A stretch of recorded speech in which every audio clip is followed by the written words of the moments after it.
But parents, can we have a talk for just a quick moment? Your call to raise the next generation is not a side assignment. It's a holy calling, a divine commission. One that carries not only immeasurable influence, but also the weight of eternal responsibility.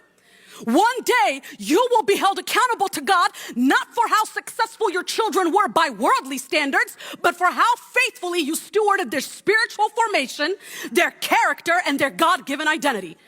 This means discipleship begins in your living room, not in the church sanctuary. This means that if you desire for your children to grow up in the way of the Lord, then you need to model what walking with the Lord looks like. This means that if you want your children to grow up with an appetite for the things of God, then you will have to model what having that appetite for yourself looks like. Charles Spurgeon once said this: train up a child in the way he should go, but be sure you go that way yourself. You can't desire something for your children that you are not willing to model and pursue in your own life.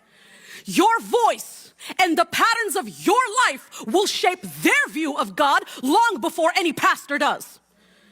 You see, we as pastors, we will never have the primary influence in your child's life in the way that God has graced you to do. That's your calling. Now, we can partner with you, and we can partner with what God is doing through you, through prayer, through spiritual counsel, through encouragement. But the primary source of influence, of guidance, of direction, of formation can only come from you. We can't be outsourcing spiritual growth to youth groups, youth camps, and Sunday school classes. We must stop blaming culture and community for what we fail to confront in our own homes. Yes, the world is loud with a lot of nonsense, but that means the home must be louder with truth, with grace, with love, and holy conviction. Hear me out, parents. And I say this with a lot of grace and love. You are not just raising children, as Psalm 127:4 says. You are raising arrows to be launched into the world that desperately needs light. And your home is that bow. Your discipline sharpens them. Your example molds them.